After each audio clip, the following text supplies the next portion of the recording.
तो नमस्कार दोस्तों, आज हम एक बहुत ही ज़रूरी बैंकिंग अपडेट के बारे में बात करने वाले हैं, जो हर उस व्यक्ति के लिए महत्वपूर्ण है जिसके पास एक से ज़्यादा बैंक अकाउंट है।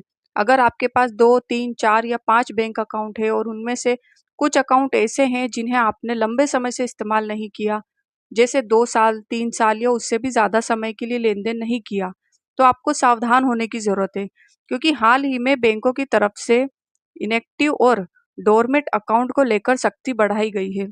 ऐसे अकाउंट जिनमें लंबे समय तक कोई ट्रांजैक्शन नहीं होता, उन्हें पहले से डोरमेट यानी निष्क्रिय कर दिया जाता है और आगे चलकर फ्रीज भी किया जा सकता है। अब अगर ऐसे अकाउंट हैं जो समय पर केवाईसी अपडेट नहीं कराया, तो बैंक उसे अस्थायी या स्थायी रूप से बंद कर सकती है। आसान भाषा में समझें, अगर आप किसी अकाउंट को 1 या 2 साल तक इस्तेमाल नहीं करते हैं, तो वह डोरमेट हो जाता है। अगर 2 या 3 साल तक कोई गतिविधि नहीं होती, तो अकाउंट फ्रीज हो सकता है। और अगर कई सालों तक कोई ट्रांजैक्शन नहीं होता, तो बैंक उस अकाउंट को बंद करने की प्रक्रिया शुरू कर सकता है। इसीलिए आपके पास कोई ऐसा अकाउंट है जो लंबे समय से बंद पड़ा है, तो अभी भी आपके पास मौका है कि उसे दोबारा एक्टिव करने का। इसके लिए आपको अपने बैंक ब्रांच में जाकर केवाईसी अपडेट करना होगा। आपको बस आधार कार्ड, पैन कार्ड, एक फ़ोटो, सिग्नेचर के साथ फॉर्म भरना होता है। इसके बाद 24 से 72 घंटे के अंदर आपको अकाउंट फिर से चालू कर दिया जाता है। अब यहाँ एक ज़रूरी बात समझ लें कि अगर आप चाहते हैं कि आपका अकाउंट भविष्य में काम आए, तो उसे एक्टिव रखना ज़रूरी है। लेकिन अगर आपको लगता है कि उस अकाउंट की ज़रूरत नहीं है, तो बैंक खुद उसे बंद कर सकता है। बहुत से लोगों के अकाउंट में माइनस में बैलेंस चला जाता है और वे उसे बंद नहीं कर पाते। ऐसे में यह प्रक्रिया उनके लिए आसान हो सकती है, क्योंकि बैंक खुद से ही ऐसे अकाउंट को क्लोज कर देता है। अब बात करते हैं कि अकाउंट कैसे रखें। अगर आपने साल में एक बार भी ट्रांजैक्शन किया है,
इससे आपका फाइनेंशियल रिकॉर्ड भी साफ रहेगा और भविष्य में किसी तरह की परेशानी नहीं होगी।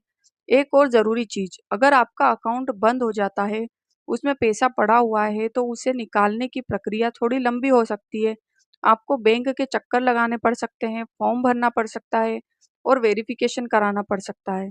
इसीलिए पहले से सावधानी रखना ज़्यादा बेहतर है, बजाय बाद में परेशानी उठाने के। अब बात करते हैं एक कॉमन गलती की। बहुत लोग सैलरी अकाउंट खुलवाते हैं और नौकरी बदलने के बाद उसे छोड़ देते हैं।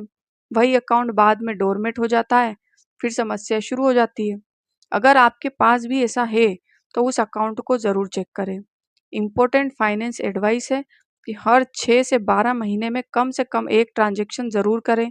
केवाईसी हमेशा अपडेट रखें। बैंक से आने वाले एसएमएस, ईमेल को ज़रूर नज़रअंदाज ना करें। बेकार अकाउंट को बंद कर दें।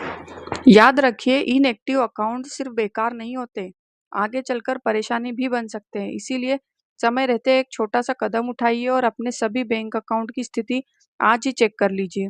अगर ये जानकारी आपको काम की लगी हो तो वीडियो को लाइक ज़रूर करें और ऐसे ही ज़रूरी बैंकिंग अपडेट के लिए चैनल को सब्सक्राइब करना ना भूलें और कमेंट में ज़रूर लिखें अकाउंट एक्टिव।